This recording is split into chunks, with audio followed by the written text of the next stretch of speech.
Hey, what's going on, guys? This is Chris Gillen from Prime Health Management, Palm Beach County's premier personal training service for residential high-rises and corporate office buildings, bringing you this week's Prime Fit Tip. Here we go. So this week, it's all about the chest. So I'm gonna go over some of my favorite exercises that you can do in your community fitness center with using just dumbbells and a bench.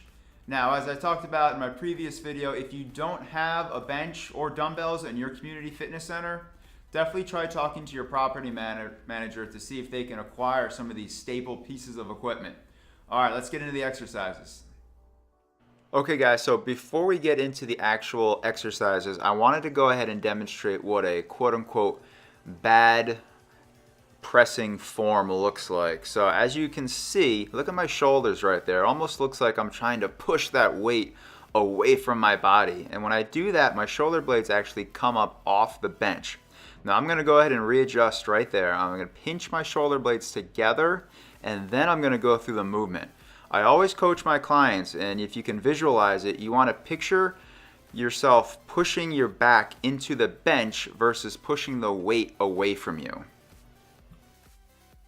Okay, exercise number 1 is going to be the flat bench dumbbell press. This one is probably one of the more popular pressing exercises done for the chest. It's a good overall chest exercise. It hits the upper, mid, and lower portions of your chest.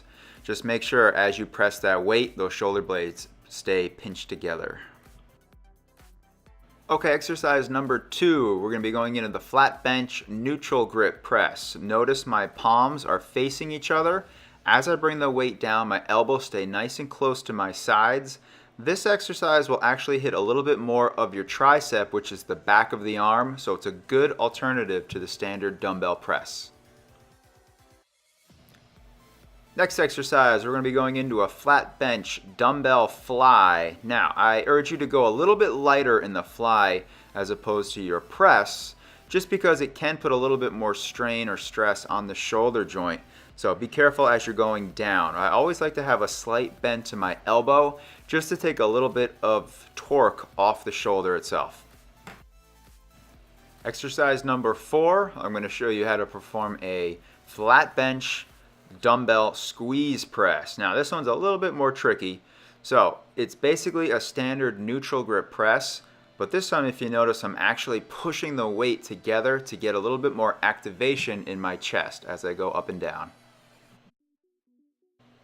Okay, this next cluster is actually the same exercises that we already went over. However, we're going to be doing them off an incline bench. Now, the reason you might want to do an incline bench for some of your pressing movements is just to basically mix up and vary your workouts. A good general rule of thumb is, if you're looking to target your upper chest and your upper pec muscles, you want to increase the angle of the bench about 45 degrees.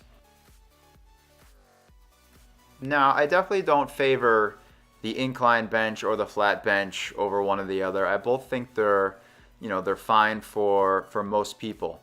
But I do like to incorporate both within my workouts. So for example, if I know I'm doing a chest workout, my first exercise might be a dumbbell flat bench, and then my second exercise might be an incline fly.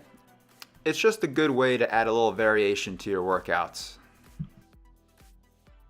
Okay, so this last exercise is definitely going to be the trickiest out of the bunch. This is a Swiss ball dumbbell press, and I'm actually going to go over all the different variations that we already went over. The standard press, neutral grip, squeeze press, and the fly, all in one. Now, I urge you to make sure you have enough air within that Swiss ball. You don't want to be pressing heavy weights over your head and then have that ball pop right underneath you. It would not be cool, trust me. So, why would you want to incorporate the Swiss ball into your chest workout? Well, it adds a whole other different element of stability as you're pressing. You're pressing off an unstable surface, so you have to really focus on keeping your abs nice and tight. And you're also working your glutes a little bit by pressing your heels into the ground to keep your hips up. So your glutes actually get a great workout as well. So it's kind of like one of those 2-in-1 combinations. Okay guys, that's it for this week's video. I hope that you learned a little bit on how you can incorporate dumbbells into your next chest routine. Also, if you haven't given this video a thumbs up, please do so. We appreciate it. Every little bit helps. And also, if you're looking to get Prime Health Management incorporated into your fitness center or corporate office building, please check out our website at www.primehealthmgmt.com. All right, guys, take care. See you next week.